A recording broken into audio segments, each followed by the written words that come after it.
Campbell, we're here this morning to kind of explain what's coming up March 6th. We've got a supplemental gross receipts tax that's about to expire that has done wonders for the Raton Water Works.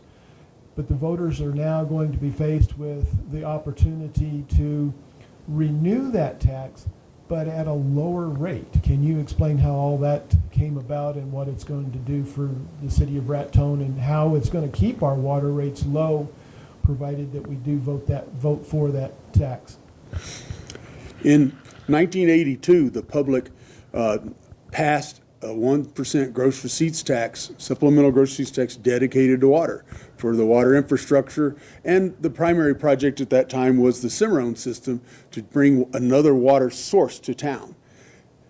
That tax is about to expire in the end of 2018, and the ballot issue on the 6th, March 6th, would actually be, in conjunction with the municipal election, would be to renew that at a lesser rate. That would give the public an opportunity to where they would actually take and renew that tax instead of at that 1% at 0.75%, where supplemental gross receipts tax in Raton would reduce. But it would also give us the opportunity to keep our rates low and competitive and well below state average as we go forward and actually use that to continue the same infrastructure type projects we've carried on for the last 35 years. And some of those improvements will include not just replacing pumps on the Cimarron water supply pipeline, but doing work at the water filter plant. And once again, that tax will pay for that rather than having to raise rates to do those projects, right? Yes, sir, that's correct. What would actually happen is it would do the initial upgrades, which is the bonding question on the ballot to pass. That would be along the Cimarron pipeline, is upgrading the pumps after 35 years of use, but it would also do projects at a 1946 filter plant, which the 1% had actually paid for in the past. And as we continue to upgrade that infrastructure and improve it with changing regulations in time, as we turn around and keep up with technology to try to provide a quality water supply, and both supply and quantity and quality to the public, we would turn around and do projects there. But it also would be infrastructure projects, including distribution lines out in the streets of Raton even. It actually gives us a way to do that without having to have it be out of rates only. It gives us a way to upgrade infrastructure. Just the city of Raton faces the same issue the country faces of aging infrastructure. It gives us a way to fund the improvements. And some of those improvements have included a new water line on 2nd Street, on 1st Street, as well as some improvements at the filter plant.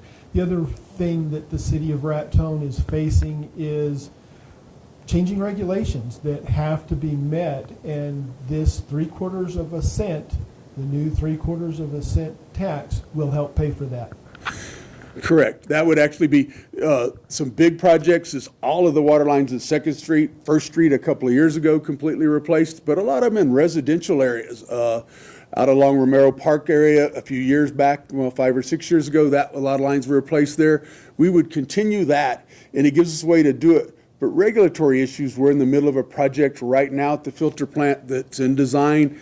We have some federal assistance on that funding that's actually been on Caritan's website showing some of what's been obtained up there. A lot of that is to bring us to stay in compliance with regulatory issues as they change, which they continually do, as environmental regulations become tougher to stay ahead of that. But at the same time, it makes it a way we can do this without affecting rates. And the other thing is that we do have a lot of people who travel through, staying at motels, eating at restaurants, that use water, and therefore this also gives them the opportunity to help Raton out as well. Exactly, because we do have a lot of traveling public comes through here that utilizes that infrastructure where they actually do use the water supply and the product. It helps them do that.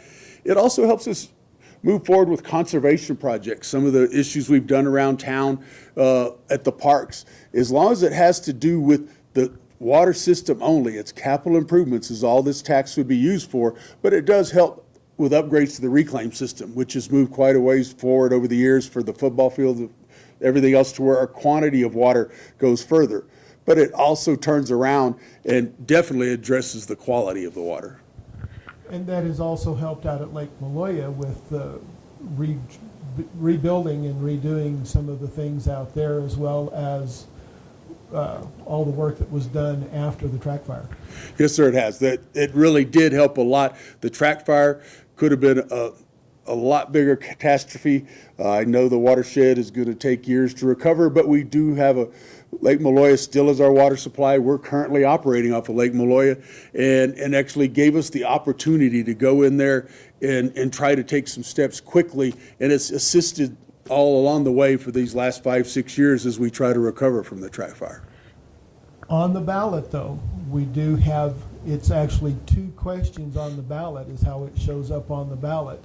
So both questions will have to be for in order for this to pass appropriately, right? Exactly. It is a bonding question and the supplemental gross receipts tax question, and both of those would have to be for those. And that's what we're urging, is it's a big decision for the public, for them to turn around and have a good voter turnout and decide how they want to fund their infrastructure. You know, there's multiple ways to go about this, but this is what Raton has done, and I think it's been quite successful for the last 35 years. But that is a public decision of how they want to do it. And this was one avenue through this gross receipts tax versus having it only out of your rates. This way, it does go to capital improvements only. Rates would be normal operational type things from salaries, you know, reoccurring expenses. But it is a decision that we want the voters to come out and make an informed decision.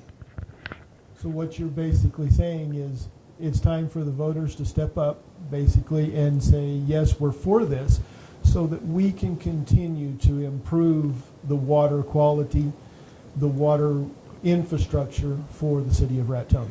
Yes, that's what we've done up to now. But the biggest question is, from this, it is a decision of the voters. There's ways to do this. The Environment Department, you know, like there's rate structures you look at. I think this has been quite successful, but it's a decision the public will have to make.